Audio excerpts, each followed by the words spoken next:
Welcome to In Your Words, a weekly segment of L&P's opinion section in which we read and respond to your letters. We receive hundreds of letters to the editor and we read all of them. In this segment, we highlight a few that we found most interesting. Since the summer, the issue of animal cruelty in Lancaster hasn't seemed to cool down.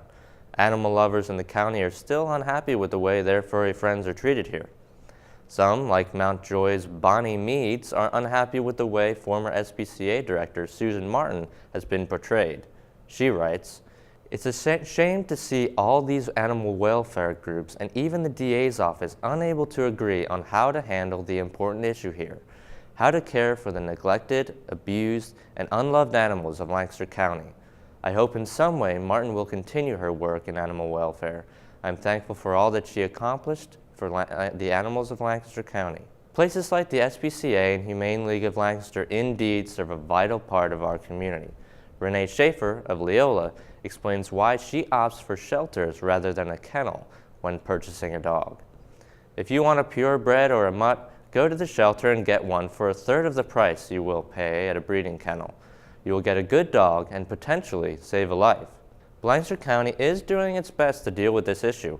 East Lampeter's Darlene Creighton praised one woman in particular. Congratulations to attorney Rebecca Little for taking on the task of putting in place proper laws and kennel restrictions to protect the animals who cannot speak for themselves. Thank you, thank you, thank you. We have been waiting for someone like you to fight for this cause. A few of our letter writers have recently sparred over religion, specifically the Bible's depiction of creation.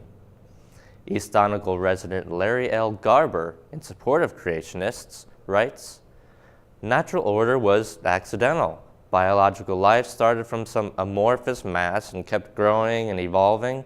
Male and female just happened, and all the DNA pathways in all life forms just came together by accident. It's like an explosion in a junkyard and a 757 aircraft resulting, or some springs and gears assembling themselves into a time clock, all by chance." Stephen A. Kirch of West Lampeter retorts, "In Joshua 10:12-13, Joshua prays to the Lord, and the sun is caused to stand still. We have known from before the time of Galileo that the earth turns, and the sun does not move. And so this passage directly reveals an error in the biblical story.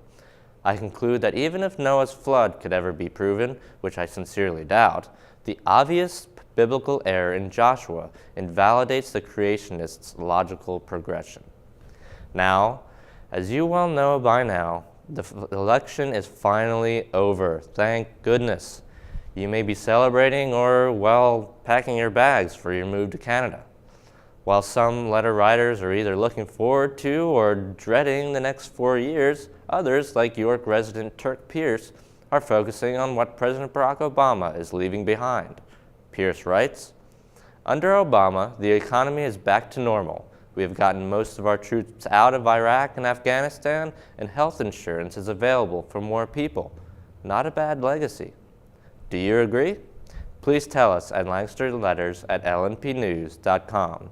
Again, we read every letter we receive, and you could read what we think in the opinion section at lancasteronline.com. For all of us at LNP and Lancaster Online, I'm Alex Geli. Thank you so much for watching. We'll see you next week."